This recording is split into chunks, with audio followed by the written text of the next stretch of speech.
Buenos días. Buenos días. Buenos días, doctora.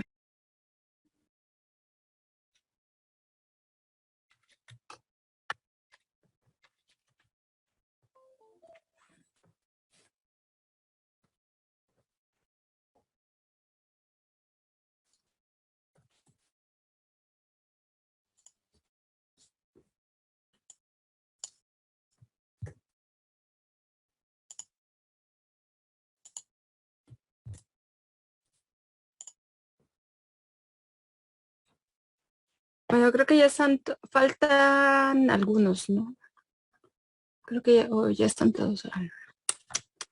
No, faltan como 5 chicos, 5 personas. Ok.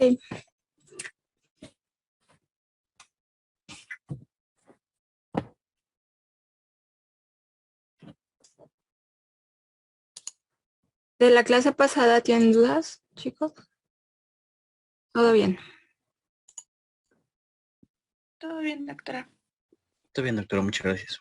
Bueno, entonces vamos a empezar con el siguiente tema, ya que es herencia ligada a X. No, déjenme abrir la presentación. Y nos vamos a ir un poquito rápido con este tema porque acuérdense,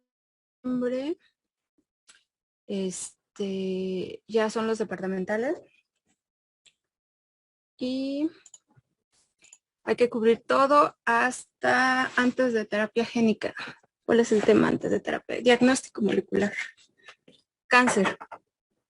Entonces todavía faltan bastantes temas y hay que darle un poquito de prisa. Entonces le puedo pedir si por favor mantenían el ritmo para estudiar, porque si no, estos temas ya son un poquito más complicados, porque ya son mecanismos que no hemos visto y que son nuevos. Bueno, todavía no, todavía es mendeliano, pero después de se empiezan a complicar un poquito más los temas. Entonces, nada más manténganse en el ritmo, por favor. ¿Listo?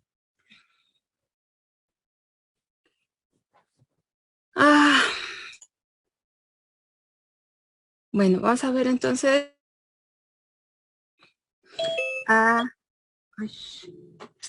cromosomas sexuales ligada a X. Vamos a ver ahorita la ligada X, la que contiene de las enfermedades más comunes. A ver, mi conexión está inestable. Espérame, déjenme cambio. Modem.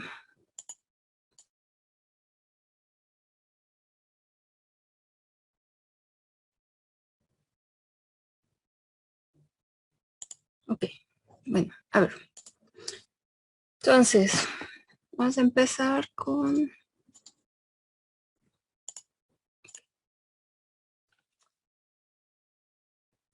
la especie humana tenemos nuestro sexo definido por cromosomas. Entonces, todos sabemos, bueno, creo que ya es del conocimiento de muchos de ustedes, que los hombres tienen cromosomas XY y las mujeres tienen cromosomas XX. Este es el sexo cromosómico. Acuérdense, tenemos 22 pares de cromosomas autosómicos y un par de cromosomas sexuales. Entonces, el X y el Y son bastante diferentes. Cuando hacen los cariogramas, pues es muy fácil distinguirlos. En condiciones normales, los X son cromosomas muy grandes y como ven, los Y tienden a ser cromosomas muy pequeños. Entonces, en genética hay dos términos que se utilizan para esto. Sexo homogamético. Homo, de mismo, ¿no? Es el que produce gametos con un cromosoma de un solo tipo. En este caso serían las mujeres. Las mujeres tenemos sexo homogamético. Y en el caso de los hombres, que se producen dos gametos de diferentes tipos, X o Y, se llama heterogamético. Los hombres tienen un sexo heterogamético y las mujeres tenemos un sexo homogamético. Entonces, hay otro término que también se aplica a los hombres que es hemicigoto.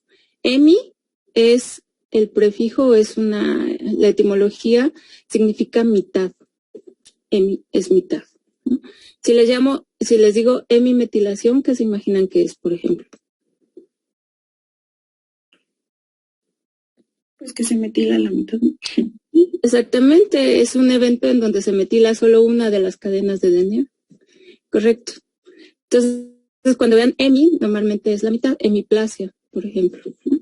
Bueno, los hemicigotos se definen porque el varón solo tiene un set de cromosomas X y por ello todos esos genes solo están representados una sola vez en el varón. ¿Por qué? Porque el Y tiene genes diferentes. Entonces, tiene todos los alelos del X, están solo una vez en el varón y por eso se considera hemicigoto. Y en el caso de las mujeres, pues no, porque tenemos dos X. Entonces tenemos los dos alelos de los cromosomas X. Entonces, ¿sí se entiende esta diferencia? ¿Qué es sexo homogamético? ¿Qué es sexo heterogamético? ¿Y qué es un hemicigoto?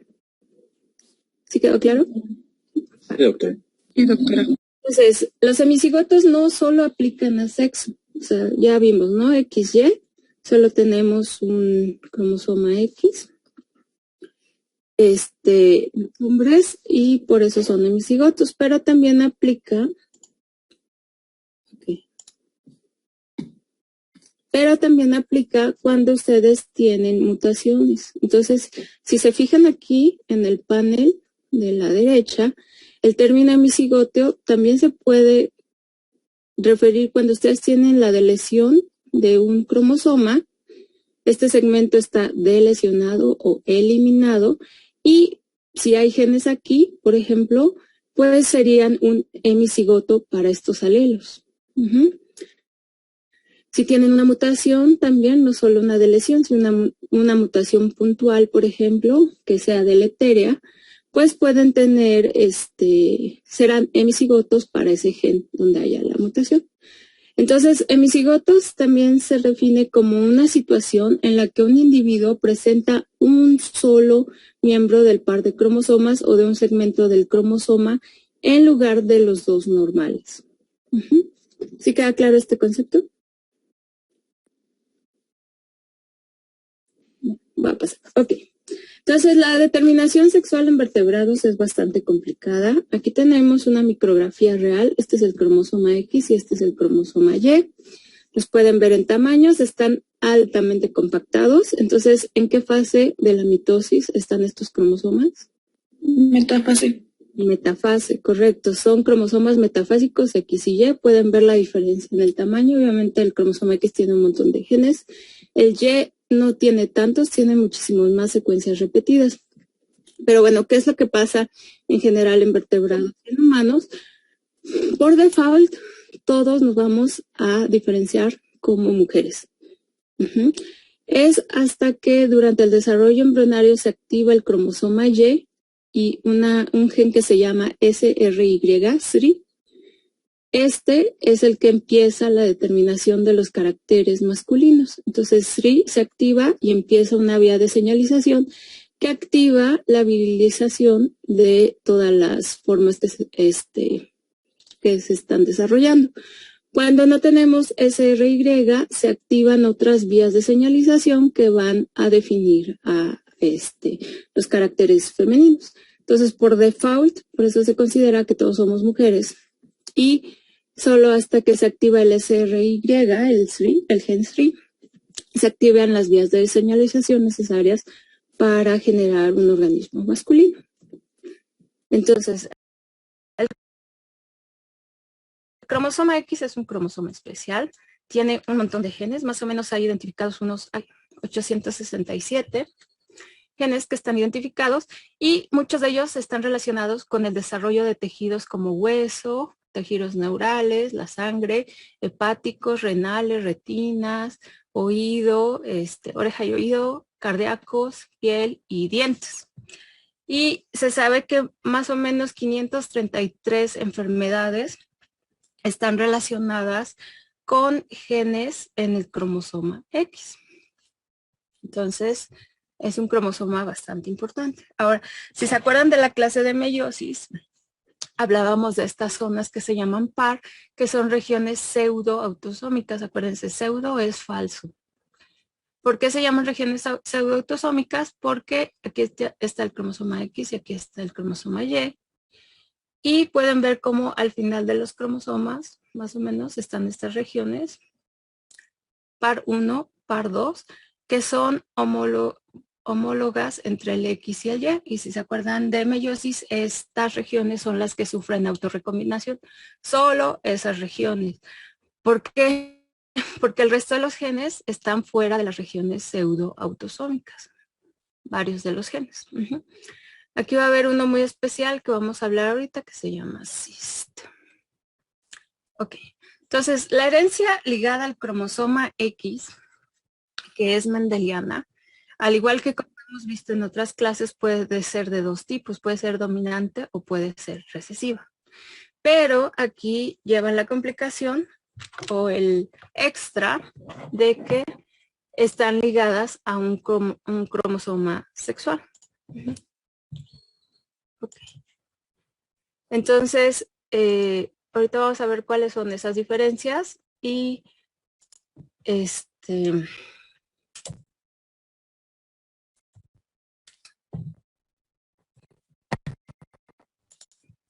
ok. Aquí tenemos a una mujer, ¿no? Entonces tenemos los dos cromosomas X. Cuando tenemos una mutación en uno de los X, consideramos en herencia dominante, que va a ser de este lado, que la mujer es una heterocigota y está afectada. ¿Por qué? Porque acuérdense, es herencia dominante. Cuando tenemos a un varón que es XY y tenemos la misma mutación en X, lo consideramos hemicigoto. Acuérdense, ¿por qué? Porque primero solo tenemos un X. Y este hemicigoto puede ser de tres tipos. Puede ser que la mutación sea letal. Puede que la enfermedad sea más grave o que tenga una afectación similar, ¿no? Esto depende de las enfermedades. Al contrario, en las recesivas, que son las amarillas, cuando una mujer está afectada, aquí tenemos XX, se considera una heterocigota portadora. Y aquí se considera sana, y sana lo ponemos entre como pregunta porque generalmente tienen síntomas muy leves, casi imperceptibles a veces, pero no se considera completamente sana, ¿no? Y cuando una mujer tiene los dos cromosomas X afectados, aquí está la mutación, pues obviamente va a estar afectada. Entonces, ¿cuál es la diferencia entre dominante y recesiva? Pues aplica las mismas reglas mendelianas. Cuando es dominante y se tiene el gen mutado, pues se va a presentar la enfermedad. Sin embargo, en el caso de recesivo, solo va a afectar si los dos cromosomas están afectados o si eres un hombre y heredas ese cromosoma X afectado. Ajá, ¿sí se ven las diferencias? ¿Aquí queda claro? ¿Cuál es? Entonces, los modelos de herencia. Por ejemplo, si ustedes tienen un papá afectado y una mamá que no está afectada, vamos a poner aquí las mutaciones en color azulito. Por ejemplo, pues el riesgo de herencia en el caso de ligados a X siempre se tiene que dar por sexo del bebé. Entonces, por ejemplo, ustedes para las hijas, acuérdense que el que define el sexo es el papá, entonces van a heredar un X de mamá, un X de papá. Todas las hijas van a ser portadoras, en inglés carrier. ¿Por qué? Porque heredaron el alelo de papá. Cuando ustedes tienen un hijo, pues obviamente la única que da el X es la mamá y el hijo va a estar sin afección, no afectado. Cuando ustedes tienen, por ejemplo, la cruz entre un papá que no está afectado, pero la mamá que es portadora, ¿qué es lo que va a pasar? Ustedes pueden tener las diferentes combinatorias, que una hija herede los dos X sanos, un hijo herede el X y el Y sano, pero también tienen el caso donde la hija puede heredar aquí la mutación y el hijo va a heredar también la mutación. La hija se consideraría portadora, por ejemplo, en este caso, porque tiene los 2 cromosomas X, y el hijo definitivamente estaría afectado porque solo tiene un X y heredó, en este caso, el que estaba mutado. Esto es para el caso de recesivas. Ok, entonces vamos a ver primero las características de la herencia ligada a X recesiva. Entonces los hombres van a ser los afectados, porque acuérdense, las mujeres se consideran heterocigotas y se consideran portadoras. Entonces en la herencia recesiva ligada a X, los hombres van a estar afectados. Si una mujer es portadora, va a presentar 50% de riesgo para que el varón esté afectado o esté sano, que es lo que veíamos aquí. Ustedes pueden tener hijos sanos o hijos afectados, por ejemplo. Si es mujer, la posibilidad también es del 50%, porque acuérdense que depende aquí si hereda el X mutado o hereda los X sanos. Si el varón es hemicigoto, entonces todos los hijos de un varón afectado serán sanos y todas sus hijas serán portadoras. ¿Por qué? Porque acuérdense que para los varones el papá da el Y y para las hijas da un X. Entonces, por eso, si el varón es hemicigoto, todos los hijos van a ser sanos y todas las hijas van a ser portadoras. Algo importante de un árbol, obviamente, es que no hay transmisión varón a varón. Y de hecho, en algunas enfermedades o en muchas, el varón ya no se reproduce por la historia natural de la enfermedad. Tienden a ser infértiles. No en todos los casos, pero pasa. Entonces, ¿hasta aquí vamos bien? Ok. Entonces, miren, aquí tenemos, por ejemplo, la segregación de una mujer heterocigota. Normalmente cuando queremos marcar mutaciones hacemos eso, ponemos X y ponemos una rayita, que quiere decir que está mutado, o lo van a ver también en los libros como X0. Esto es como se usa en los punets. Entonces, por ejemplo, aquí tenemos una mujer que es heterocigota y un hombre, ¿no? La cruza con un hombre. ¿Qué es lo que pasa? Pues este X que está mutado se heredó tanto a mujeres como a hombres y tenemos también hombres y mujeres sanos. Entonces, 50% de las mujeres van a ser portadoras, que es este. No, perdón. Este está... Aquí hay un errorcillo. Okay. Bueno, en este caso,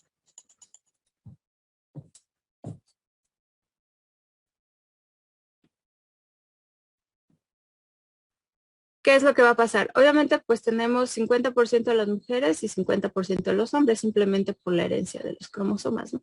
Entonces, de esto hay que dividirlo en 2. De estas mujeres, una de 2 va a estar afectada. Entonces, se considera, por ejemplo, un medio 50% portadoras. De esta, 50% van a ser sanas, un medio. De esto, los hombres van a tener un medio, van a estar enfermos, 50%, y XY van a estar sanos. Entonces, por eso les decía, aquí en este tipo de herencia es muy importante que se divida siempre por sexo. Tienes que decir, en tal sexo pasó esto. Así es como se ve un pedigrí o un árbol genealógico de la ligada X. Acuérdense de su simbología, las mujeres portadoras siempre van a llevar un puntito, ¿no? En medio. Esto significa que la mujer es portadora, pueden aquí ver la segregación. En este caso hay una mujer portadora y aquí hay un hombre afectado, ¿no? Y esta mujer portadora tuvo un hijo afectado. Y este hombre afectado tuvo 2 hijas portadoras. Entonces acuérdense de estas características. Aquí tenemos otro árbol. A ver, ¿qué ven aquí, chicos? ¿Qué cruza es esta? Un varón afectado, ¿no, Doc? Varón afectado, ok. Y una mujer sana. Y una mujer sana, ¿no? Muy bien. ¿Y aquí qué frecuencias tienen? 100% de que todas sus hijas sean portadoras y de que 100% de que todos sus hijos sean sanos, ¿no? Varones. Creo que la tengo. Ok, sí. 100% de hijas portadoras. Y 100% de hijos sanos, ¿no? Que es esta parte de acá. Ok, entonces, muy bien. Entonces, acuérdense, aquí siempre dividan por sexo, ¿no? Entonces, cuando hay mujeres con una enfermedad recesiva ligada a X, la afectada puede ser homocigota para el alelo mutado si su madre es heterocigota y el padre es enfermo. Puede haber una mutación de novo. ¿Se acuerdan que de novo son como las mutaciones espontáneas? También les llaman mutaciones frescas. De novo es normalmente el término correcto que más se utiliza. Puede haber mutaciones de novo en células germinales en alguno de los padres que también te puede dar a una mujer afectada homocigota. O también puede haber eventos que vamos a mencionar más adelante que se llama isodisomía uniparental. Isodisomía uniparental se refiere a cuando tienen el cromosoma de un mismo progenitor que se duplica. Entonces, en lugar de heredar de tus dos progenitores, hay mecanismos que pasan que solo tienes un cromosoma y se duplica. Entonces, es como si heredaras los dos alelos del mismo papá. Esto es un evento bastante raro y ahorita lo vamos a ver cuando entremos en herencia no clásica. Pero esas son los mecanismos por las que se puede generar una homocigota que obviamente va a estar afectada, ¿no? Aquí en las recesivas. También cuando las mujeres tienen un cariotipo 45X, se puede considerar hemicigota para el locus del cromosoma. ¿Se acuerdan qué es un 45X? ¿O qué significa 45X?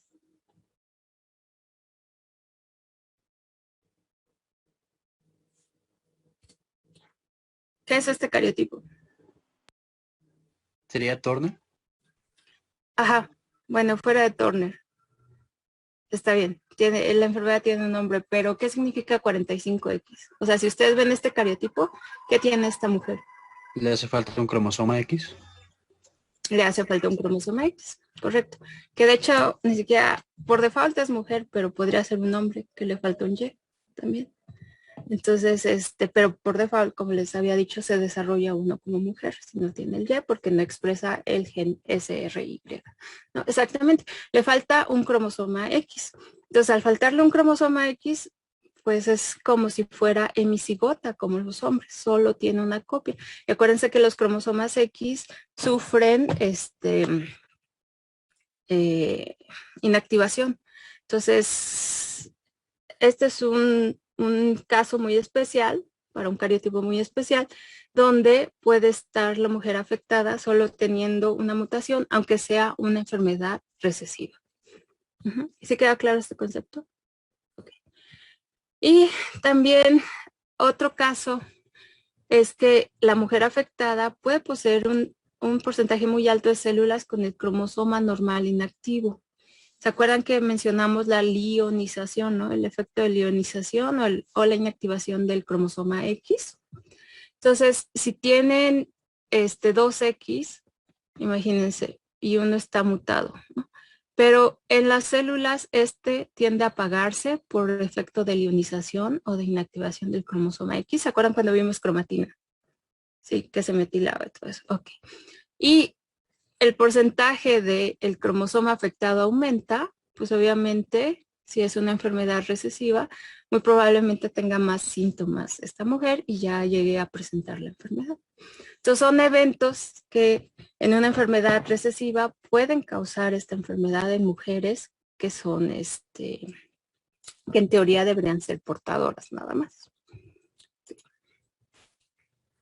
Entonces, aquí, este cariograma, pues ya me lo dijeron. ¿Qué ven aquí? Falta el cromosoma Y. Falta el cromosoma Y. Nada más el Y. ¿Qué podría O X, ¿no? Ambos. Falta un cromosoma sexual, ¿no? podría ser X o podría ser Y. Exactamente, esto es un Turner, de hecho. Pero pues por default se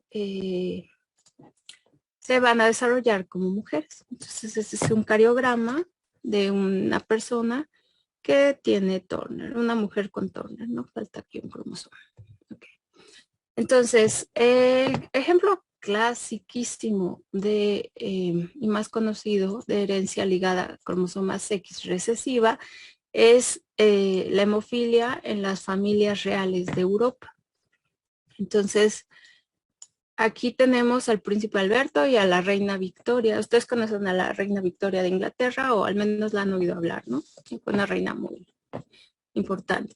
Bueno, ella de hecho era portadora de hemofilia y tuvo una mutación que se cree que es de novo y empezó a segregar la hemofilia a toda la familia, más o menos, desde hace muchos años. Entonces, si pueden ver aquí está, es portadora y ven a la emperatriz Victoria, por ejemplo, y a Alice, Beatriz, que son sus hijas, salieron portadoras.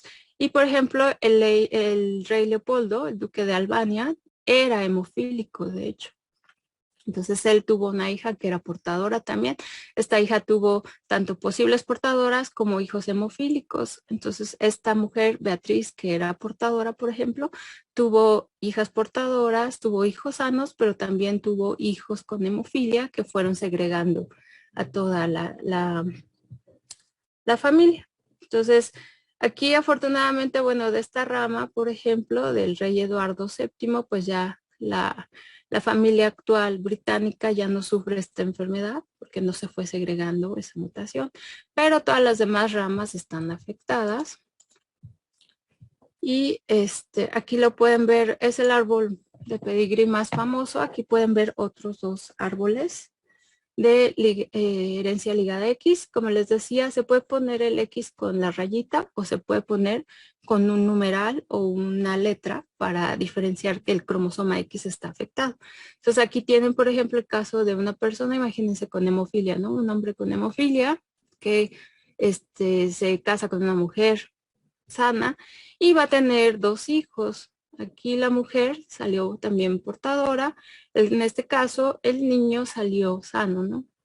Por ejemplo, pero bueno, en este caso específico, pues se casó con una mujer que está afectada en los 2 cromosomas X y pues obviamente aquí va a salir este portador, ¿no? Y aquí vemos otro árbol, por ejemplo, donde vemos la segregación. Esta es una mujer portadora que tiene una hija portadora, un hijo afectado, otra hija portadora, un hijo sano, una hija sana. Y pueden ver cómo los portadores, bueno, las mujeres obviamente van a estar segregando esta enfermedad. En este caso, pues el hijo salió afectado, un hijo afectado y un hijo sano y una hija portadora, ¿no? En este caso, los hombres, por ejemplo, obviamente no hay transmisión varón a varón. Todos siempre la transmisión tiene que ser a mujeres. Este hombre afectado tuvo una hija portadora que también tuvo hijos sanos, hija portador e hijo afectado. Entonces, así es como pueden estar viendo los pedigrís de la herencia recesiva. Ahora, estos son muy diferentes a la segregación de una mutación dominante ligada a X. ¿Por qué? Porque los dominantes, acuérdense, solo necesitamos que esté presente la mutación para desarrollar la enfermedad. Entonces, por ejemplo, aquí tenemos un padre que está afectado y una madre que no está afectada. Tenemos el cromosoma otra vez mutado en azul. ¿Y qué es lo que va a pasar? Que todas las hijas del hombre van a estar afectadas y los hijos no van a estar afectados. ¿Por qué? Porque el hombre, para dar el sexo, hereda el Y a los hombres y el X a la mujer, por eso todas van a estar afectadas. El caso contrario, cuando ustedes tienen un papá afectado, no afectado y una mamá afectada, pues la herencia cambia. Ustedes pueden tener todas las combinatorias, pueden tener tanto hijos como hijos e hijas sanos y pueden tener hijas afectadas e hijos afectados. Entonces, ¿qué es lo que tienen que buscar cuando es herencia dominante ligada a X? Primero que tanto hombres como mujeres van a estar afectados. Si se acuerdan, en la recesiva era hombres principalmente, por ser hemicigotos. Normalmente las afectadas son más en número que en mujeres. Ahora, lo que es importante es que las mujeres normalmente tienen un fenotipo más leve de afectación. ¿Por qué? Porque acuérdense que tenemos 2X y hay ionización al azar. Entonces, algunas líneas celulares muy probablemente estén expresando el X normal y eso hace que el fenotipo de la enfermedad sea menos severa.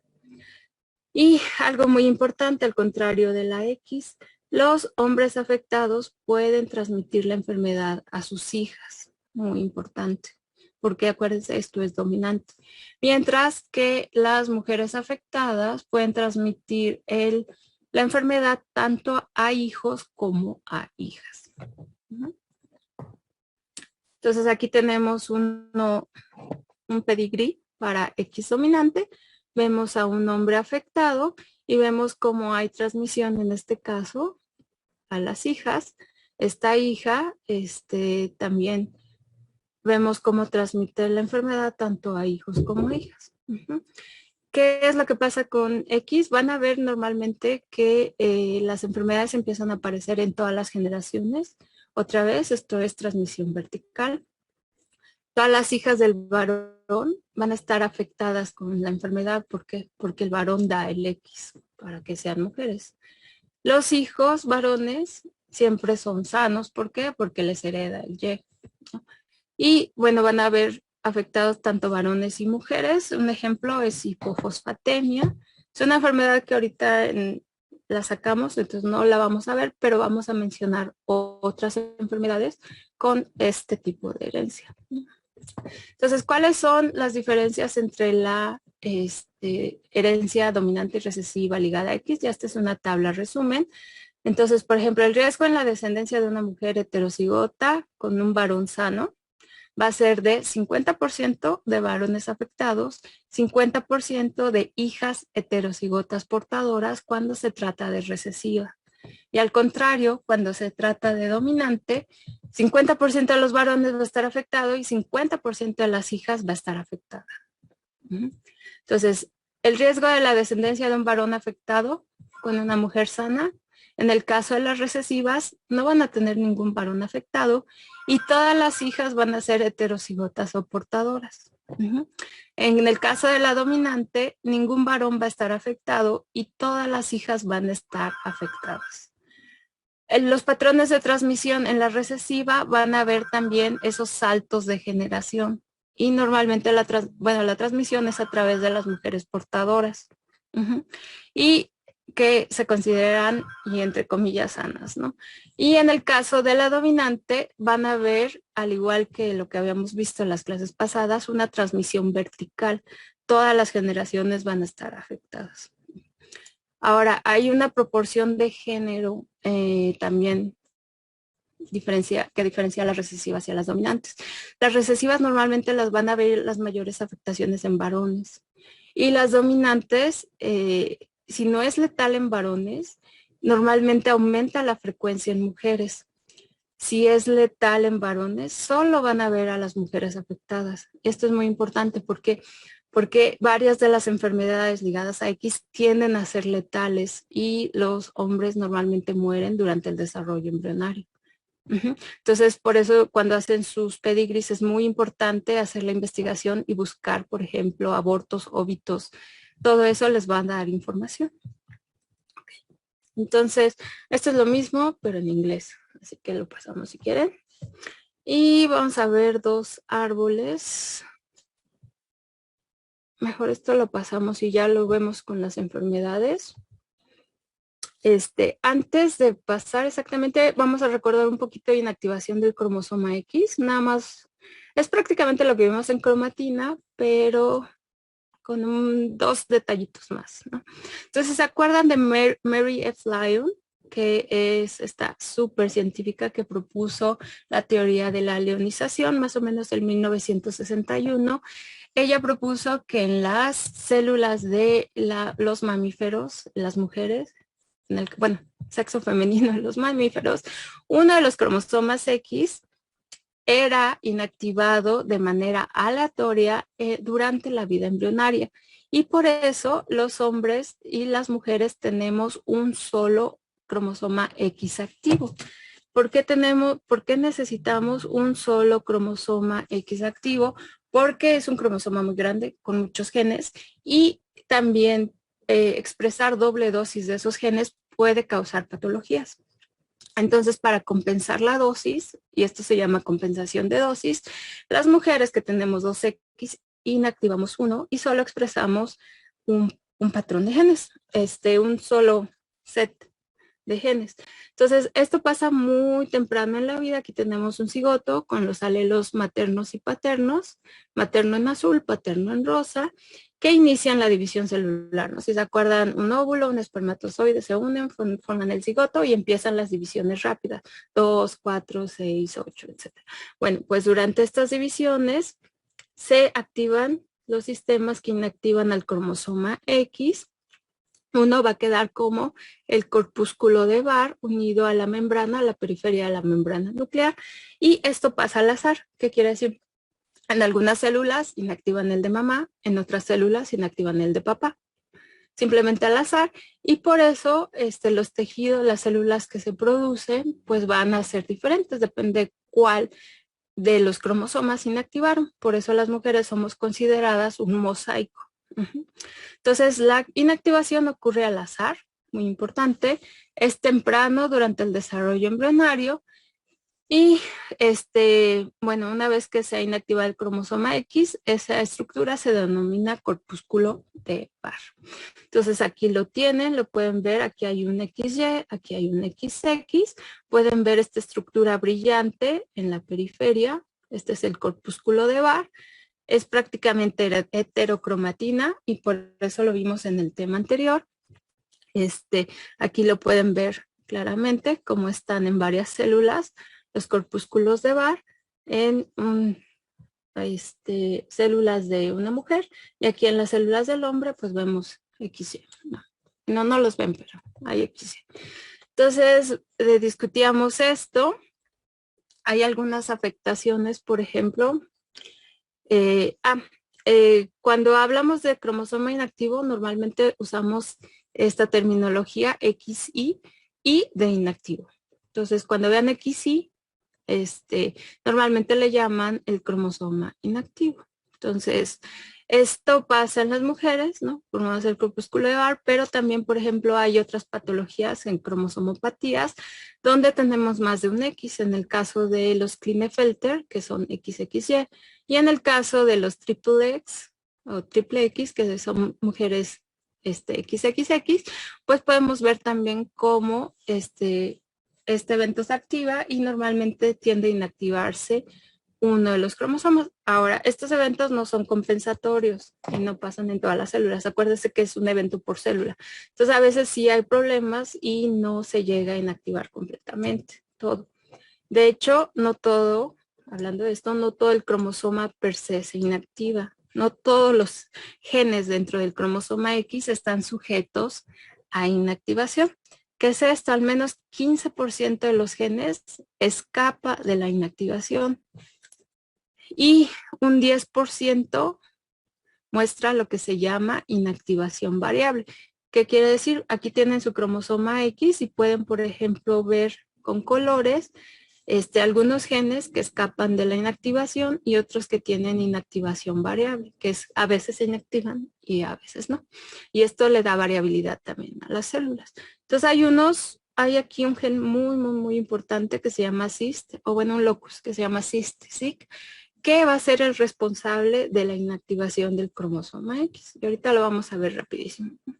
Entonces, ¿cuáles son las características cromosómicas de la inactivación del X? Normalmente la inactivación se da en los X y el mayor número de genes ligados a X está inactivo. La selección es aleatoria, que quiere decir que los cromosomas se inactivan al azar, a veces es uno, a veces el otro. El X inactivo es heterocromatínico, si se acuerdan tienen muchas marcas de metilación que causan compactamiento de la estructura de la cromatina y por eso lo ven como un corpúsculo de Barr, un cuerpo extremadamente compacto, ¿no? En la periferia. Normalmente la inactivación del cromosoma X causa una duplicación tardía en la fase S y esta inactivación se debe a que se expresa un gen que se llama CIST, que en realidad es un RNA funcional que hace que se modifiquen las histonas de la cromatina del gen que se va a inactivar. Y esa modificación consiste en el cambio de una H2A por una que se llama macro H2A, que es una histona muy diferente. Esta ya no la vimos en cromatina. No vamos a entrar mucho a detalles, pero es una histona que se parece a la 2A, pero no es la 2A. Y normalmente es un marcaje para la cromatina. Entonces, el mecanismo de inactivación empieza con la metilación de la citosina. Si se acuerdan, en el carbono 5' normalmente podemos meter un grupo, bueno, aquí está al revés. Sí, aquí está el 5', perdón. Podemos meter un grupo metilo y cambiar a 5-metilcitosina. La 5-metilcitosina llama también a proteínas que van a modificar las histonas, las van a metilar y eso lleva a una cascada de metilación que compacta la estructura de la cromatina. Entonces, esto no lo vamos a ver ahorita, pero aquí está el cromosoma X con el centro CIST6. Y pueden ver, por ejemplo, el locus es el XQ13. Aquí tenemos el centro de control de inactivación del X y aquí tenemos un gen que se llama CIST. Si ven, aquí está el promotor, quiere decir que aquí se empieza a expresar, genera un RNA muy largo, es el RNA de CIST, que tiene normalmente la función de alinearse en todo el cromosoma y empezar a hacer esos cambios heterocromatínicos que generan la compactación. Ahora, esto va a pasar en el cromosoma que se va a compactar. Normalmente se empieza a expresar el CIST para el otro cromosoma y como mecanismo de defensa se va a empezar a generar un transcrito antisentido que se llama SIX. Es en azul. Y si ven aquí el promotor va para acá. ¿Por qué se llama antisentido? Porque es lo mismo que el CIST, pero a la reversa. Entonces, normalmente va a proteger de la inactivación del cromosoma X. ¿Por qué? Porque solo tenemos que inactivar uno. No podemos correr el riesgo de inactivar los dos. Vamos a causar entonces mutaciones. Entonces es un método un mecanismo como anti-inactivación. Entonces, CIST causa inactivación y SIX protege de esa inactivación. Entonces, si ven, SIX es prácticamente CIST, pero escrito a la inversa. Por eso, como es un antisentido, pues nada se les ocurrió cambiarle el nombre invirtiendo. Entonces, son CIST y SIX. Es lo mismo prácticamente. Entonces, este es para inactivación y este es anti-inactivación, ¿no? Ok. Entonces, bueno, no vamos a ver mecanismos. Normalmente el CIST, así muy general, lo que va a causar es que cuando se expresa, inhibe la transcripción, ¿no? Inhibe, por ejemplo, a la RNA polimerasa y eso es el estado de iniciación. Luego hay un estado de propagación donde se va a generar la cromatina en estado silenciado. Se van a llamar enzimas que van a modificar la cromatina. Normalmente la metilan, pero este estado todavía es reversible porque es simplemente poner marcas de metilación que se pueden quitar. Pero después de esto tenemos que entrar a un estado de mantenimiento donde se llaman a otro tipo de proteínas que generan el intercambio ya de las histonas. Si se acuerdan del octámero, las histonas H2A, H2B, H3 y H4 estaban presentes. Se va a tener que cambiar por una histona muy especial que se llama la macro H2A. Si lo ven aquí ya en el barrilito, ya está metido esta macro 2A como púrpura, al contrario de cuando todavía el estado es reversible, porque cuando meten la macro H2A, normalmente ya hacen la cromatina estable y silenciada. Tiene que estar silenciada para toda la vida de la célula, prácticamente. Entonces, así es como se forma en general o se hace la inactivación del cromosoma X. Y aquí pueden ver, por ejemplo, cuando está silenciado el XY, normalmente se une a la membrana nuclear. Ay, perdón.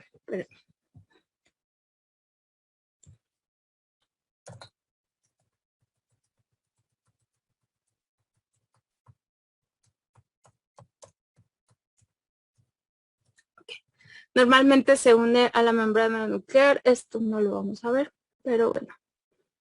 Por un mecanismo, porque mientras está silenciando también se reclutan ciertas proteínas. No vamos a ver detalle, pero ciertas proteínas que van a traer ese cromosoma X que se está inactivando a la membrana y va a quedar anclado. Por eso siempre el corpúsculo de Barr lo van a ver cerca de la membrana nuclear. Entonces aquí nada más tenemos, ¿se acuerdan de su core de histonas?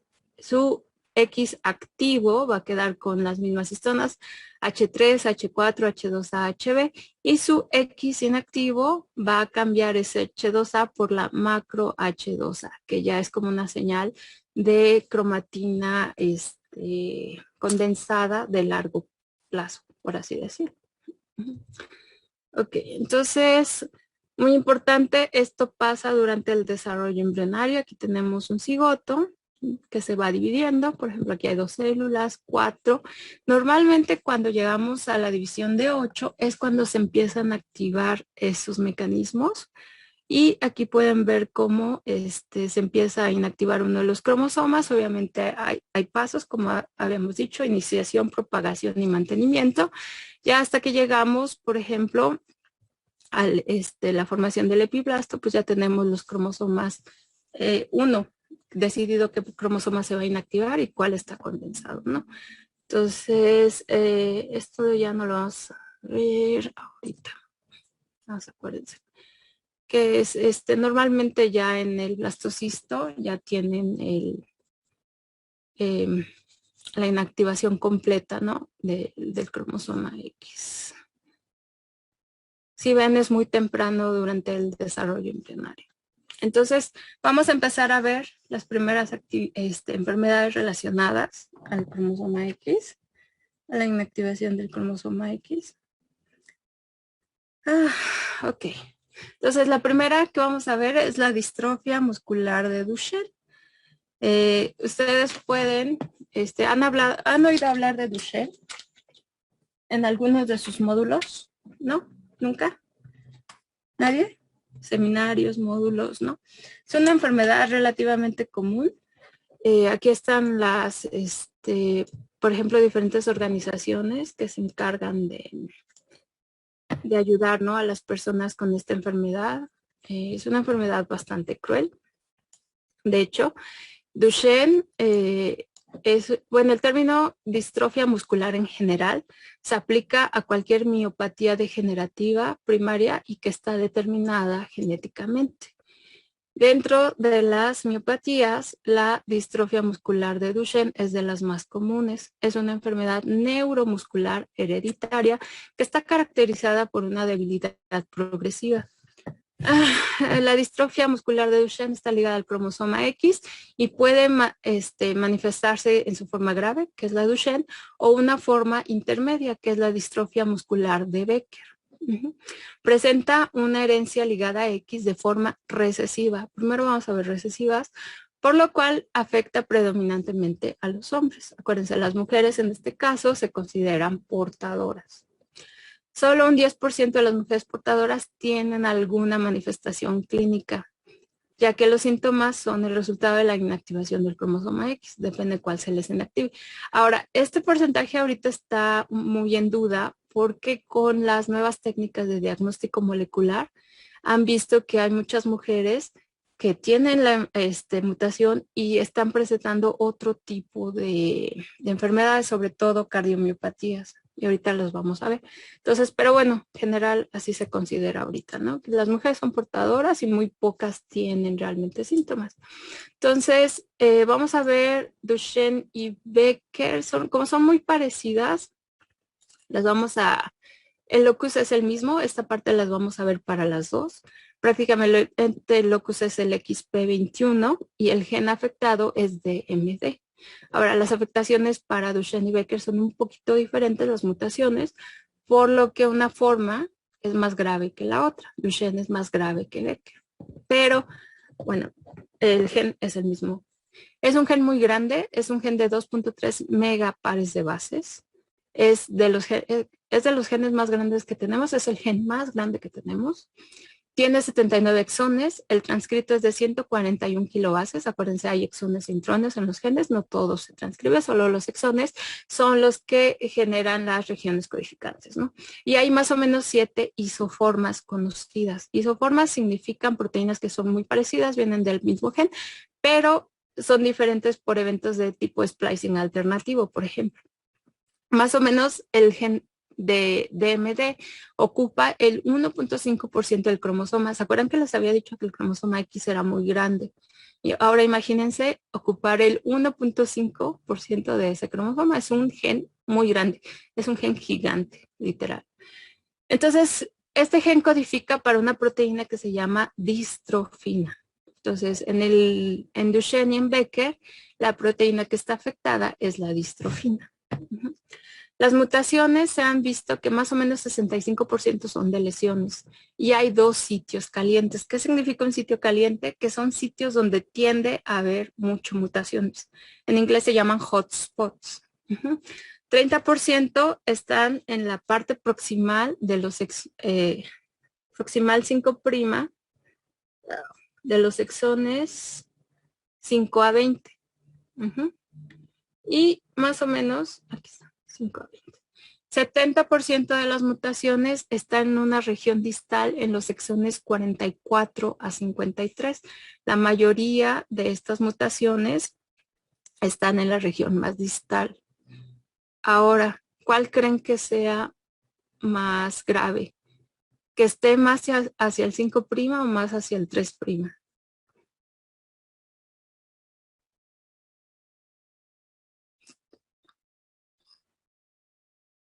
¿Y el 3'? El 3', ¿por qué?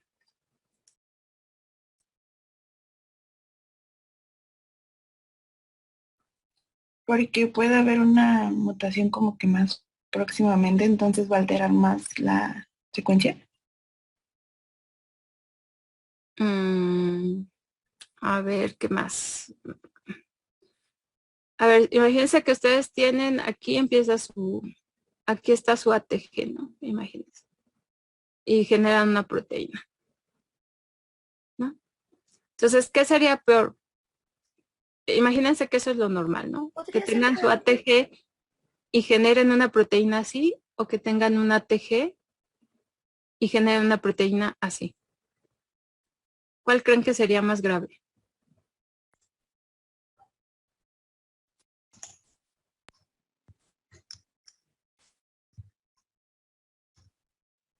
Doc, creo que Nada no más se por está principio. pintando lo que no se ve. Lo que está diciendo. Es que no se ve su ya. dibujo. Ya vi que no se ve. Qué chistoso porque, espérame, yo sí lo veo en la pantalla. No sé por qué no se ve. Déjenme regresar. Ok.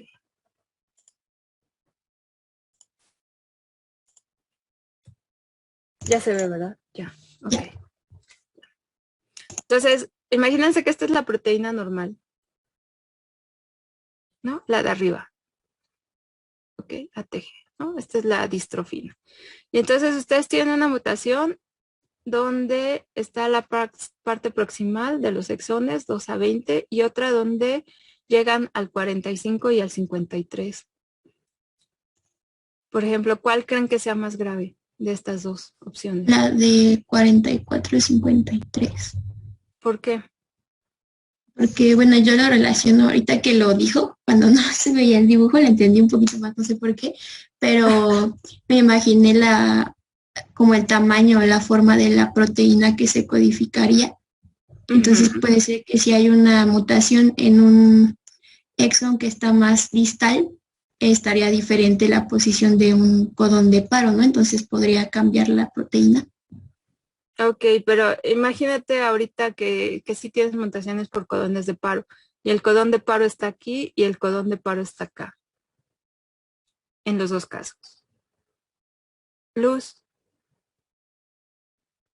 Bueno, con lo mismo del dibujo, entonces sería la opción 1 porque puede ser que la proteína se corte muy pequeña y en caso de ser un poquito más grande puede ser relativamente funcional, o no sé si. Efectivamente, es más grave que se corte antes, ¿no? Es una forma más grave. ¿Por qué? Porque pues, ni siquiera estás produciendo la proteína. Y en el caso 2, pues estás produciendo algo que podría llegar a ser funcional. Entonces las mutaciones son más graves. Y quizá esto tiene que ver con esto, que realmente hay un poco de letalidad aquí. Sí, ok, bien pensado, muy bien. Entonces, la mayoría de las mutaciones son de lesiones, como les dije, 65%. Pero también tienen un 5% en donde hay duplicaciones, pero hay intercambio desigual entre las cadenas de DNA y un porcentaje relativamente alto, un 30% todavía son mutaciones que tenemos mecanismo desconocido. Sabemos que son puntuales, pero el mecanismo realmente es desconocido. Entonces, aquí tenemos, por ejemplo, la tabla también con estas mutaciones para Duchenne y Becker. Y ustedes pueden ver, por ejemplo, cómo de lesiones, bueno, esta ya está viejita. Tenemos que la mayoría de las mutaciones son de lesiones, ¿no? Del gen. Desde el 1, si toman en cuenta desde el 1 hasta el gen completo, muchas son mutaciones puntuales y hay duplicaciones, ¿no? Pero hay otros efectos. Ok, entonces, la mayoría de los pacientes de Duchenne tienen estos reordenamientos genéticos y, bueno, estas son estadísticas de España, pero nada más les quería mencionar porque en España están haciendo mucha investigación sobre esto. Por ejemplo, han visto que hay muchas, y ahorita que ustedes los mencionaron, ¿se acuerdan de las mutaciones nonsense o sin sentido? Que es los que generan, ¿qué generan? Los nonsense.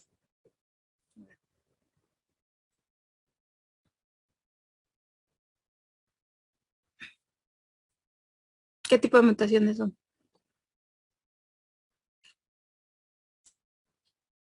Es cuando se genera un codón de paro, ¿no? De esto. Codón de paro, muy bien. Se genera un codón de paro, más o menos representan ya hasta el 10% de las mutaciones en los pacientes de Duchenne. Entonces, como ustedes lo mencionaron antes, hay generación de codones de paro que tienen un gran porcentaje, ¿no? También.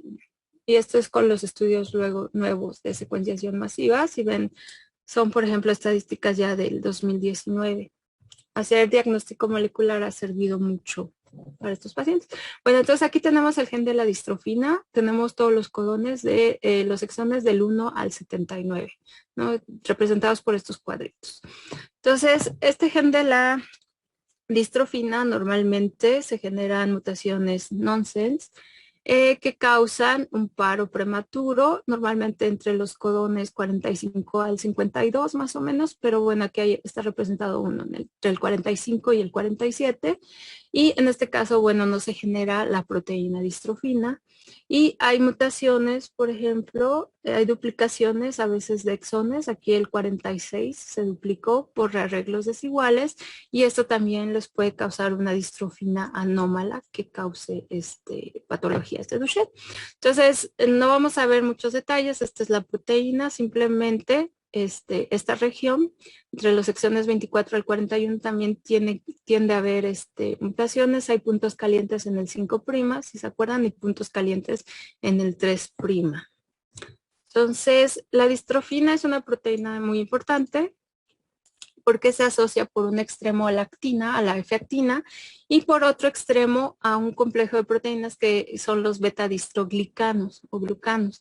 Estos beta-distroglicanos son importantes en la generación de las miofibrillas.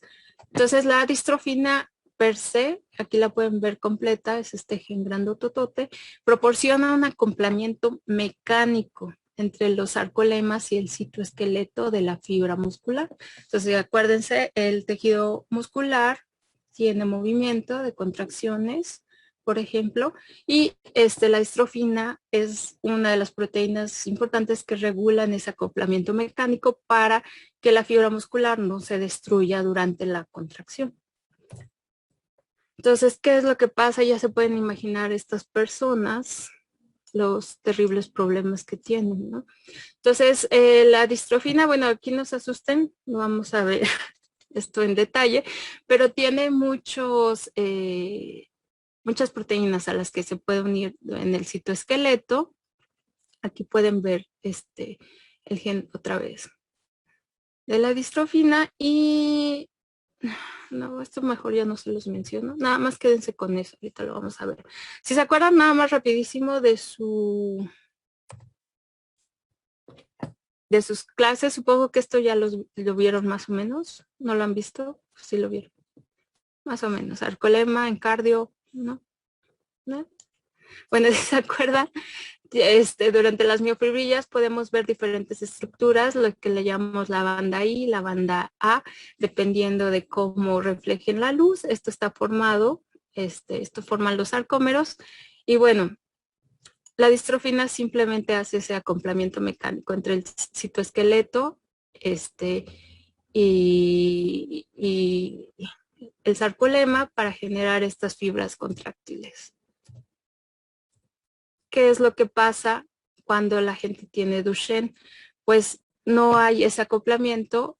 Al contraerse el músculo, tienden a romperse esas estructuras, se rompen esas estructuras, la célula se libera todo su contenido del citoesqueleto y esto causa daño. Entonces hay daño muscular. ¿Qué significa el daño muscular? Va a generar inflamación por la liberación de todos esos elementos intracelulares que no deben estar afuera. Ese daño muscular se va a tratar de reparar, obviamente. Durante la reparación, hay menor riesgo sanguíneo y eso va a causar estrés oxidativo. Ese estrés oxidativo puede causar fibrosis, que a su vez la fibrosis inhibe la reparación. La inflamación también causa estrés oxidativo que inhibe reparación.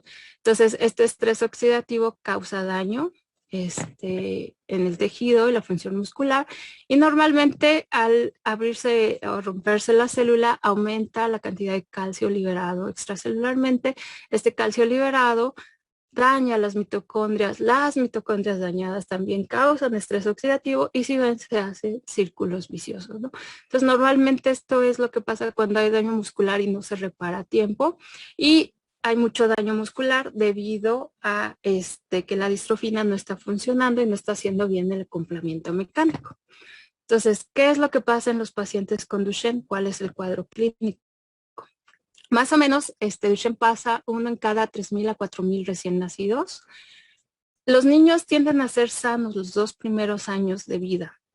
Y algunos llegan a tener hipotonía al nacimiento y una demora al caminar. Empiezan a caminar a los 18 o 24 meses, pero hasta los 2 años sí no hay análisis o diagnósticos moleculares.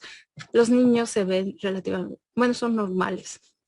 Sin embargo, más o menos a los 3 o 5 años empiezan a desarrollar debilidad muscular. Y esto lo ven las mamás porque tienen los niños caídas frecuentes, no llegan a correr como los otros niños y empiezan a tener una marcha muy especial que se denomina marcha de pato. Ahorita se las voy a enseñar con un pequeño GIF, que es que caminan sobre la punta de los dedos, o sea, no apoyan el talón. Y esto es porque tienen mucha debilidad en las piernas. ya lo vamos a ver. Y también los niños tienen mucha dificultad para subir escaleras.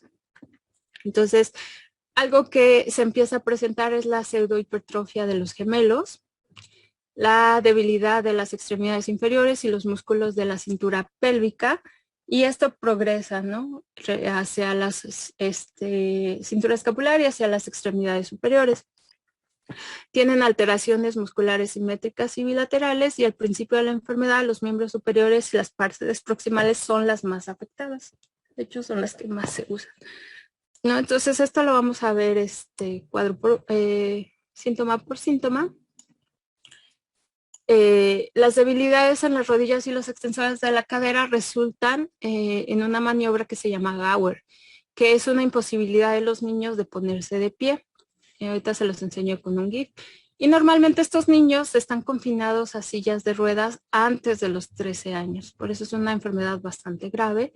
Y la sobrevivencia es hasta los 20 años. Desafortunadamente fallecen por infecciones respiratorias o insuficiencia cardíaca. Esa es la principal causa de muerte en estos niños. Sin embargo, bueno, pueden tener otros síntomas. En el músculo liso pueden tener parálisis de vejiga, helio paralítico, dilatación y demora de vaciamiento gástrico. En corazón pueden tener cardiomiopatías dilatadas, que son de hecho las causas de muerte. Y a nivel del sistema nervioso central, normalmente tienen una IQ que es más baja de la media, ¿no? Por una desviación estándar. Entonces, la debilidad muscular proximal de los miembros superiores e inferiores, aquí la pueden ver en un niño. Este niño tiene Duchenne, pero es un niño pequeño todavía. No pueden ver la hipertrofia de los gemelos, pero ahorita se las voy a enseñar. Entonces, Duchenne tiene varias etapas. Una que se llama ambulatoria temprana, donde simplemente empieza a haber debilidad de los miembros. No pueden hacer la maniobra de Gowers, que es levantarse de pie de una manera muy especial. Empiezan con la marcha de pato, o que también se llama marcha de balanceo con caderas, y esa marcha en puntitas. Y tienen limitación para correr y para subir escaleras. No pueden saltar, obviamente, porque para saltar pues sí requieres bastantes músculos para elevar tu peso, y empiezan a presentar dificultad de aprendizaje y problemas en la conducta. Esa es la ambulatoria temprana. En la ambulatoria tardía, cada vez la marcha se les hace más difícil, pierden la habilidad total para subir escaleras, si es que la tenían, y levantarse del suelo, y empiezan los primeros síntomas de escoliosis en estos niños. Después de las etapas ambulatorias vienen ya las etapas no ambulatorias. ¿Se acuerdan que más o menos a los 13 años ya estos niños están confinados a una silla de ruedas? Entonces, en la no ambulatoria, obviamente pierden la marcha y pierden la capacidad total de mantenerse de pie, y ya desarrollan fuertemente la escoliosis. Y en la no ambulatoria tardía, pues tienen, además de la debilidad progresiva de sus extremidades,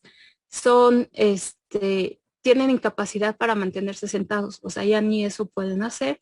Y lo más grave, empiezan a tener las complicaciones cardíacas y respiratorias por todo el daño a los músculos que ya han acumulado. Entonces, la progresión, aquí la pueden ver. Normalmente los niños a los 3 o 5 años es cuando empiezan a presentar estos síntomas. Y aquí ven ya, por ejemplo, la hipertrofia de los gemelos. La pseudohipertrofia gemelar es uno de los síntomas más característicos de la enfermedad de Duchenne. Esto es de lo primero que ven en prácticamente todos los pacientes en algún momento, ¿no? Entonces, frecuentemente es de los signos tempranos en los niños afectados, y más o menos 50% de los niños todavía no van a caminar independientemente a los 18 meses, lo cual ya es una señal de alarma, ¿no? Porque a los 18 meses ya deberían ser los niños ambulatorios. Entonces, ahorita no le hagan caso a esto. Aquí pueden ver, por ejemplo, la pseudohipertrofia del gemelar de los niños, y aquí pueden ver a este niño cómo empieza a tener esa pseudohipertrofia, pero además al pararse empieza a tener esa posición sobre las puntillas. Ajá. Adelante, Luz. Bueno, perdón, tengo una duda. No sé si ya había mencionado por qué, o si se relaciona con eso mismo de la marcha de pato, la hipertrofia de los gemelos. Sí, sí. De hecho, lo que pasa es que el daño es tan grande que para mantener el balance, normalmente de estos niños necesitan echarse hacia adelante y pararse en las puntillas, porque ya no pueden mantener su centro de balance ya con los pies sobre el piso. Entonces es una forma compensatoria, de hecho, de mantenerse de pie. Y eso a su vez, supongo que ustedes, bueno, los que han ido al gimnasio, o bueno, si no han ido al gimnasio, traten de pararse en el piso y mantengan su peso sobre las puntillas y hagan unos 10 de estos movimientos hacia arriba y van a ver cómo luego les empieza a doler un montón la pantorrilla. De hecho, es una de las formas de entrenar la pantorrilla. Entonces, de hecho, es como un círculo vicioso para estos niños, porque al mantener esta posición le generan más estrés a la pierna y al poner más estrés en las fibras musculares causan más daño y así. Por esto es una enfermedad bastante progresiva. No sé si quedó más o menos claro, ¿no? Y bueno, entonces este signo solo se presenta a partir de que inician a caminar después de los 2 años que mencionó. Más o menos. Aunque, pues acuérdate que estos niños sí empiezan a tener caminatas tardías. Adelante, Alison. Bueno, pero es pseudo hipertrofia porque, bueno, no sé, yo había escuchado que porque no es como tal músculo, ¿no? Sino como una acumulación de, ay, no me acuerdo, pero no era músculo lo que se les formaba. Ahorita vamos a eso, de hecho. Sí, aquí hay lesión muscular, aquí hay lisis de las fibras musculares y eso genera inflamación. Pero es un mecanismo también que llama a generar más músculo, pero el que está generando está defectuoso. Por eso le llama pseudo hipertrofia. Pseudo es falsa. Sí, ahorita lo vemos con las fibras musculares. Okay. Que de hecho está aquí. Entonces, en la distrofia muscular de Duchenne, ustedes al tener, esta es la masa muscular, ¿no? Este es un corte y un teñido histológico de un tejido muscular y pueden ver cómo los sarcolemas empiezan a ser destruidos en la distrofia muscular de Duchenne. De hecho, lo que debería verse como un tejido muy bien establecido, pueden ver cómo aquí ya empiezan a ver las lisis, esas lisis. Estos rompimientos del tejido lo que causan es que se eleve la creatina sinasa en la sangre, creatina quinasa o creatina sinasa en sangre. Y esto les va a dar cambios miopáticos por electromiografía y la degeneración de la fibra se genera, estos rompimientos generan fibrosis y también generan infiltración de grasa en biopsias musculares. Entonces, esa pseudo hipertrofia en parte lo que ven, aparte del rompimiento del sarcolema, es esa generación de grasa, que la pueden ver aquí, que es lo que da la hipertrofia. Alison, ¿tenías pregunta o se quedó tu manita arriba? No sé. Sí, se quedó arriba, perdón. Ok, bueno. Entonces, normalmente lo van a ver por esa infiltración o formación de tejido graso y por la fibrosis que se está generando, por el rompimiento de esas fibras musculares, ¿no? Eso es lo que da la pseudo hipertrofia. Entonces, aquí tienen, por ejemplo, la tensión de distrofina, que es la proteína. Esto es una inmunohistoquímica. Y pueden ver, por ejemplo, aquí bien las estructuras del sarcolema y en una biopsia normal. Y aquí tienen a un paciente con Duchenne.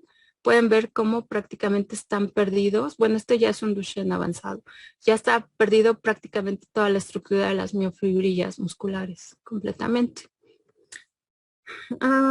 Aquí lo pueden ver con una inmunofluorescencia, cómo está el tejido normal. Bueno, esta es una inmunohistoquímica, ¿no? Y aquí está un paciente con Duchenne. Entonces están las comparaciones. Pueden ver, por ejemplo, con hematoxilina bien las estructuras. En Duchenne ya pueden ver el daño, la fibrosis y el tejido graso que se marca aquí. Y aquí, por ejemplo, la distrofina está teñida con rojo. Pueden ver muy bien cómo está demarcando aquí los sarcolemas, y aquí en Duchenne pues ya prácticamente está perdida la proteína distrofina, ya casi no tienen señal, no ven, y el tejido está completamente deshecho.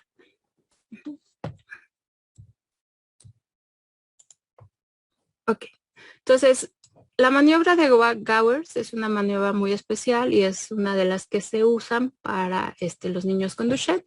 Es una de las primeras pruebas que se les hace. Se les pide que se pongan en una posición ya sea sentado o acostado en el suelo y que se levanten. Entonces, normalmente los niños que tienen Duchenne tienen muy débiles los músculos, tanto de la pierna como del abdomen, y no pueden pararse como nosotros lo haríamos normalmente. Lo que hacen ellos normalmente es que se ponen en una posición ya sea gatas, así, o si empezaron en el piso acostados boca arriba, se voltean hacia abajo, hacen como un, ¿cómo se llama? Se voltean pues y empiezan a ponerse a gatas. Y poco a poco con los brazos se van ayudando para acercarse hacia su centro de gravedad, que está aquí, y se levantan utilizando el apoyo de las manos sobre las rodillas o la parte superior de las piernas para irse levantando. Entonces, esta es una maniobra. La pueden ver aquí. Este niño tiene Duchenne y pueden ver cómo les cuesta mucho levantarse de la silla, ¿no? Tiene que usar las manos, los brazos, para generar aquí el apoyo para poder levantarse. Esta es la maniobra de Gowers de un niño. Este es más chiquito que este. Entonces pueden ver cómo este niño, todavía en posición boca arriba, puede llegar a levantarse volteándose un poco, ¿no? Y no tiene mayor problema, pero sí le cuesta trabajo. Al contrario, este niño ya tiene como 8 o 9 años. Vean cómo para levantarse tiene que ponerse en esa posición a gatas, tiene que usar la fuerza de sus brazos apoyándose en el miembro en las piernas para poder levantarse, ¿no? Aquí el daño es más fuerte. Este niño es un poquito más grande. Pueden ver la pseudoatrofia de los gemelos. Esta es la marcha de pato. Como ven, va sobre sus puntillas. Aquí está, va sobre sus puntillas caminando. Y bueno, esto les genera también más daño. Este niño, de hecho, tiene un hermano que es sano y pueden ver cómo el hermano no tiene problemas para correr, pero el niño con Duchenne tiene muchos problemas, y de hecho ven la forma de correr es de tipo caminata, ¿no? Donde hace el balanceo pélvico y todavía no se ve muy bien, pero ya empieza con la marcha de pato este niño. Entonces, esta es la maniobra de Gowers para levantarse, y esta es la marcha de pato. ¿Tienen preguntas hasta aquí? ¿Vamos bien? ¿No? Ok. Entonces, a los 10 años más o menos, 10, 13 años, estos niños ya están confinados a silla de ruedas por todo el daño muscular que tienen, en las extremidades principalmente. Y el problema más grave es que empiezan a tener también problemas respiratorios, porque acuérdense, es una mutación de germinal.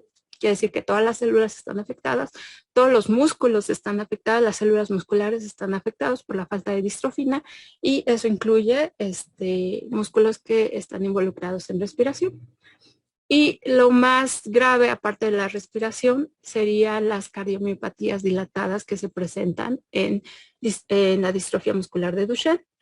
Entonces, normalmente estas estadísticas están cambiando porque ahorita se están haciendo más diagnósticos moleculares, pero, por ejemplo, más o menos 25% de los pacientes con Duchenne presentan una cardiomiopatía ya a los 6 años de edad. O sea, son edades muy tempranas, y más o menos 59% se afectan entre los 6 y los 10 años de edad. Y para la edad adulta, 100% virtualmente de los pacientes tienen algún problema cardíaco ya involucrado. Entonces, aquí es importante, ¿no? Hacer la detección temprana de esta enfermedad. Aquí tienen un corazoncito normal, y aquí tienen, por ejemplo, la fibrosis que se está formando en el ventrículo izquierdo, y esto, bueno, progresa hasta formar las dilataciones y esto puede llevarle a falla cardíaca. De hecho, la causa de muerte para estos pacientes es una falla cardíaca y problemas respiratorios. No, los pacientes con Duchenne no viven más allá de los 20 años, desafortunadamente. Entonces, muy importante, cuando se sospecha distrofia muscular de Duchenne, se deben determinar primero los niveles séricos de la creatinina-sinasa, la CK. Normalmente en los pacientes superan 10 o 100 veces los valores normales. Si hay antecedentes familiares, es importantísimo que se haga la determinación de la creatinina-sinasa, que es la que marca el daño muscular, ¿no? Más o menos el 10% de las mujeres que son portadoras de Duchenne también presentan niveles elevados de creatinina-sinasa. Sin embargo, sus manifestaciones clínicas no son tan graves, ¿no? Estas mujeres pueden llegar a tener una vida relativamente normal, ¿no? Y también como consecuencia de la destrucción muscular, en estudios de laboratorio pueden ver la elevación de las transaminasas. No, y esto es muy importante porque a veces si los médicos no saben, pueden llevar a la sospecha de una enfermedad hepática. Pero no, en realidad no es una enfermedad hepática. Si ven creatinina-sinasa y transaminasas elevadas y hay datos en su pedigrí, a lo mejor de Duchenne, pueden ser de hecho Duchenne o pueden ser Duchenne presintomáticos. Porque normalmente esta elevación de la creatinina-sinasa la van a ver desde edades muy tempranas. Entonces, para la detección de Duchenne, ahorita no vamos a entrar a detalles, pueden hacer biopsias de músculos. Bueno, primero tienen que determinar la creatinina-sinasa, ¿no? Si los niveles son normales o están elevados. Si son normales, normalmente se descarta ya que sea Duchenne, podría ser otra cosa. Si la creatinina-sinasa está elevada, se recomienda hacer una biopsia de músculo, así como las que les enseñé, y ver, por ejemplo, la cantidad de distrofina, ¿no? Y considerar si ven demasiada y hacen ya sea secuenciación del gen de la distrofina u otras técnicas moleculares, por ejemplo, para ver deleciones o duplicaciones de los exones, y tienen aquí identificada la mutación, pues ya confirman el diagnóstico de Duchenne. Ok, esto ya no lo vamos a ver. Manejo. Pues prácticamente estos niños necesitan monitoreo constante de varios especialistas y no tiene cura la enfermedad. Lo único que pueden hacer es tratar de aminorar los síntomas con esteroides y estar vigilando sobre todo respiración y corazón en general, porque es lo que va a generar la muerte. No hay nada que se pueda hacer realmente. Ahorita hay terapias que se están haciendo, terapias génicas, pero todavía están en fase de investigación clínica, entonces no hay todavía terapias aplicadas. Una de las que se está usando y que ha tenido más éxito se llama exon skipping, que es como tratar de hacer que la proteína se salte los exones y genere la proteína, algo de proteína completa que aminoraría los síntomas. Sin embargo, pues no son tratamientos que sean curativos, solo son como paliativos y tratar de aminorar los síntomas. Desafortunadamente los niños con Duchenne van a morir antes de los 20 años. Esto no lo vamos a ver, esta es la terapia, pero ahorita no lo vamos a ver. Y esta es la terapia que está ahorita en boga que les llamaba, se llama Viltepso, que es lo que hace, por ejemplo, si tienen una mutación, estos genes de la distrofina, pues tratan de saltarla. Entonces eso es una técnica que se llama exon skipping para tratar de generar la proteína lo más larga que se pueda. Pero bueno, todavía es una terapia que está en investigación y no tiene para cuándo va a salir al mercado. Entonces, la distrofia muscular de Becker es muy parecida. Se da más o menos, y creo que esta incidencia está mal. 3 por cada 100,000 recién nacidos, tendría que checarla. Es un Duchenne, pero con fenotipo más leve. La edad de inicio es más tardía. Si se acuerdan, Duchenne empieza a los 2 o 3 años. Becker normalmente empieza hasta los 11 años. La progresión es más lenta y los pacientes están confinados a una silla de ruedas después de los 16 años. ¿Se acuerdan en Duchenne a qué edad quedaban confinados más o menos? A los 13. A los 13. A los 13. Si ven, es más tardío. También van a ver la pseudohipertrofia de los gemelos y estas personas, bueno, estos hombres, normalmente también afecta a hombres, fallecen ya entre los 30 o 60 años. Entonces su expectativa de vida es un poquito más larga que los de Duchenne. Entonces, en Duchenne, ustedes no tienen el gen de la distrofina que está ausente o no funcional prácticamente. En Becker, la diferencia es que va a estar la distrofina, el gen parcialmente funcional, ¿no? Hay diferencias entre cuando empieza la enfermedad. En Duchenne es de los 3 a 5 años, en Becker es después de los 12. La progresión de la enfermedad es diferente. En Duchenne es muy rápida y en Becker es más lenta. Normalmente, bueno, esto depende de las estadísticas, la expectativa de vida es más alta y las cardiomiopatías que ven en Duchenne normalmente están presentes en Becker antes de los síntomas que se dan a nivel musculoesquelético. Entonces, en Duchenne, por ejemplo, aquí pueden ver otra vez una persona con la pseudohipertrofia de los gemelos, característica de estas enfermedades, pero pueden ver, por ejemplo, cuando se hacen las inmunohistoquímicas, como no hay tanto daño como en el caso de Duchenne. Aquí todavía no ven infiltración, por ejemplo, fibrosis y tejido graso, ¿no?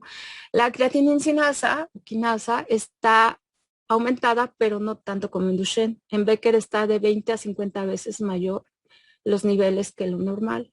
¿Se acuerdan que en Duchenne están más de 100 veces a veces arriba, ¿no?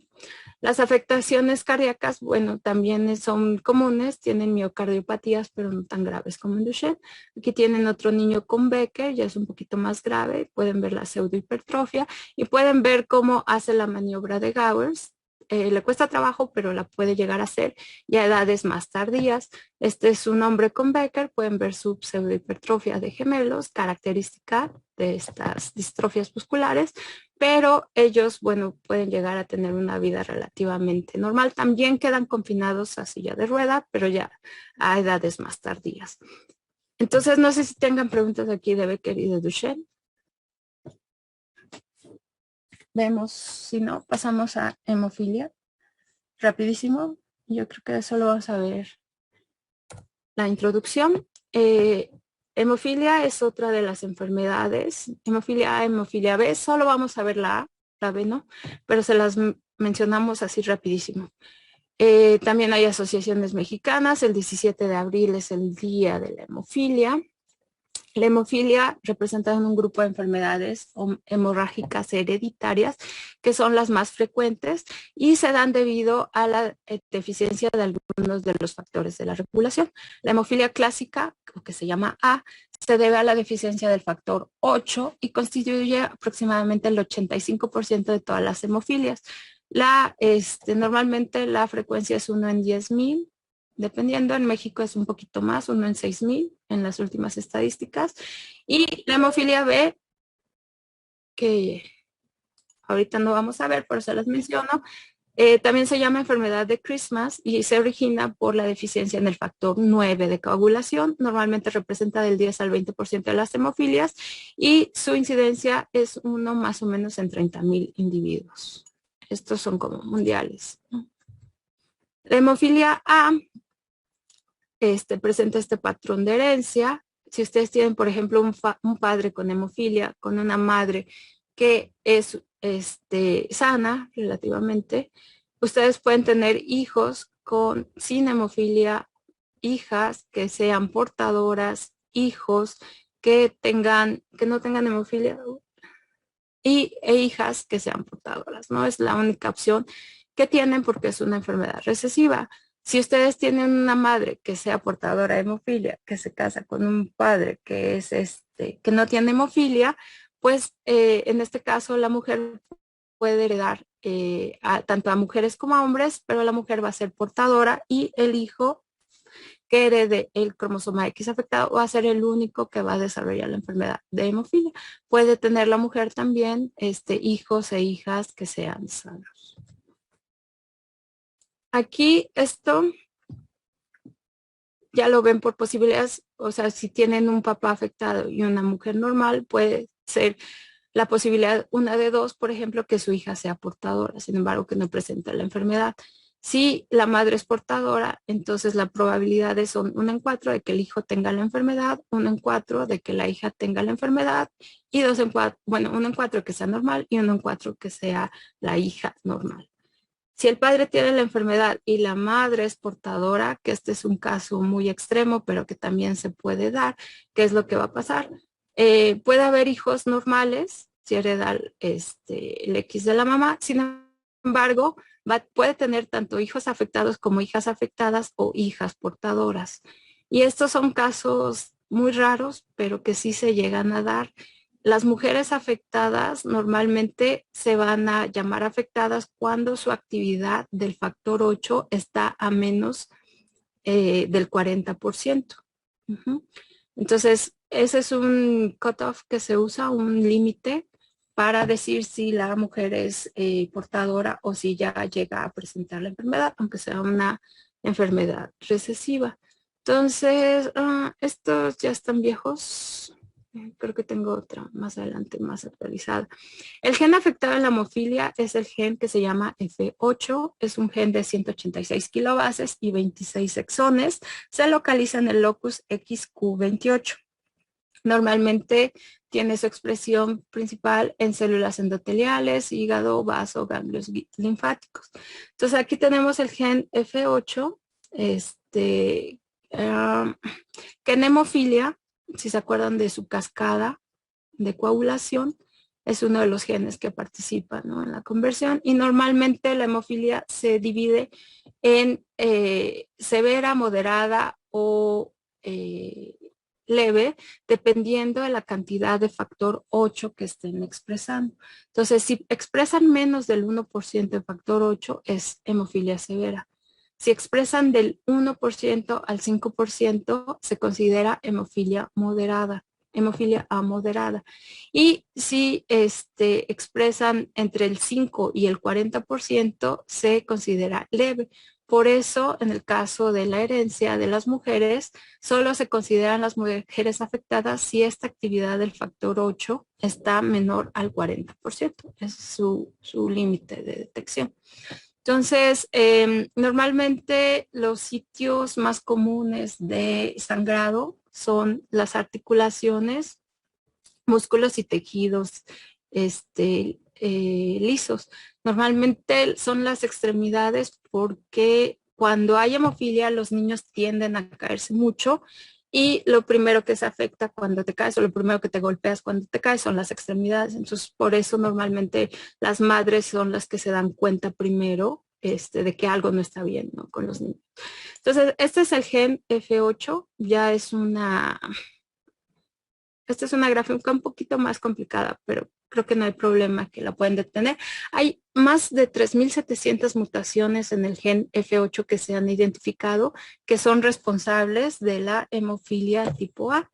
Más o menos del 40 al 45% de los casos de hemofilia A resultan por una inversión. ¿Qué significa inversión? Que se cambia la orientación del gen en el intrón 22. Entonces aquí tenemos el intrón 22. Lo pueden ver. Y esta región es la que se invierte, o sea, se voltea. Y esto se debe a... no lo vamos a ahorita. Pero a que estas regiones que están en azul, por ejemplo, tanto de elección dentro del gen F8 como fuera, son muy parecidas. Si ven, estas con estas regiones afuera. Esta es la región telomérica ya del cromosoma X. ¿Qué es lo que pasa? Que al ser muy parecidas, a veces cuando hay recombinación tienden a confundirse.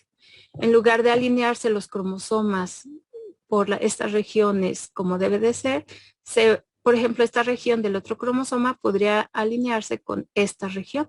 Entonces, eso es lo que causa son que las recombinaciones no sean buenas y se pierde información. Y normalmente eso es lo que pasa, que este intrón 22 llega a invertirse por la mala recombinación homóloga. Y esa inversión lo que causa es que el gen F8 ya no funcione en el transcrito y se genera la falta. Aunque tengas el gen, al tener una parte invertida, pues no se genera la proteína que debería hacer. Entonces, normalmente en hemofilia, ahorita hay un proyecto que se llama el CHAMP-D,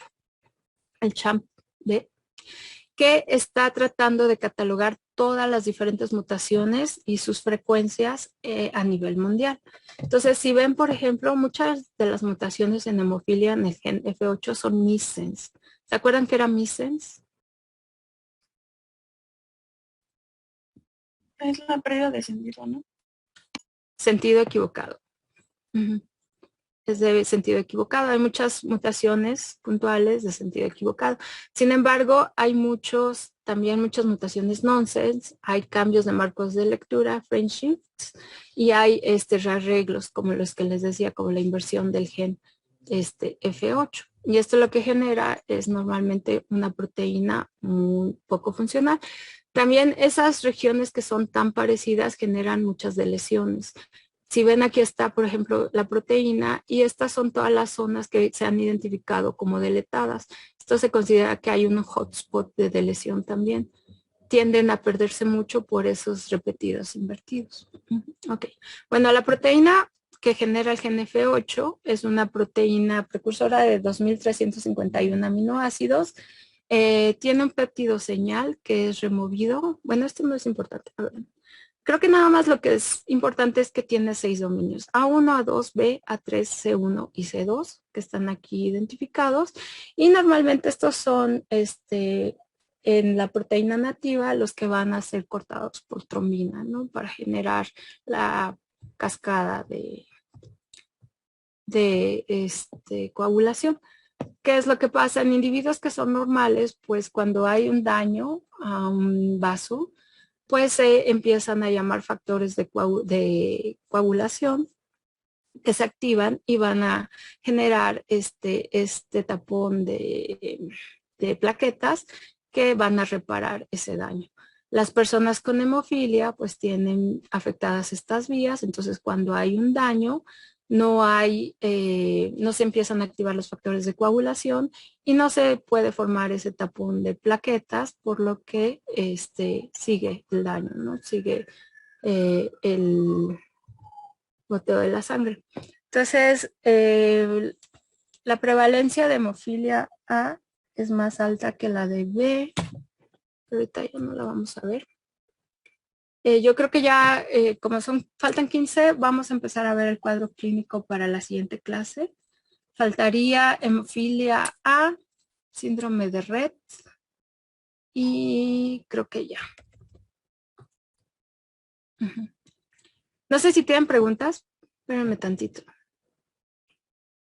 Janet, ¿estás por ahí? Sí, aquí estoy. Sí, espérame, ahorita regreso, denme un minuto. Okay. Bueno, en lo que regresa, ¿ya revisaron que en algunos casos sí se modificó su calificación del departamental? Sí, Doc, gracias. Okay. Y algunos se mejoraron, ¿no? Creo que la mayoría. Nadie, sí, todos mejoraron.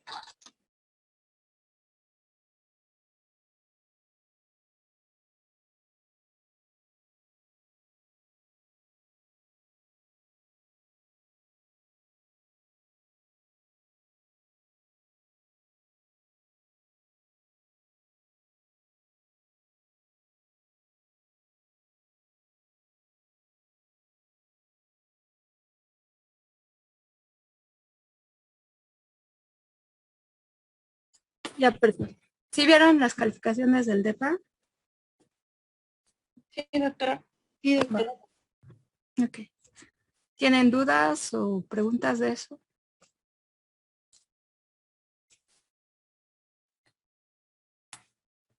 No. Bueno. Pues si no, ok. Entonces la siguiente clase yo creo que acabamos recesivas y empezamos con herencia no clásica, que es un tema un poquito más largo y más difícil porque involucra mecanismos que realmente no hemos visto. Entonces estudien mucho para la siguiente clase. Acuérdense que puede haber examen.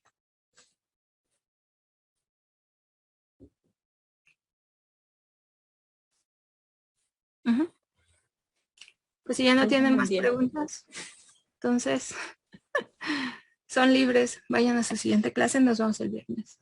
Gracias, doctora. Gracias, doctora. Sí, doctora. El viernes. Ok, disculpe, yo tengo una pequeña preguntita. ¿Me puedo quedar unos minutitos al final? Sí, sí, claro.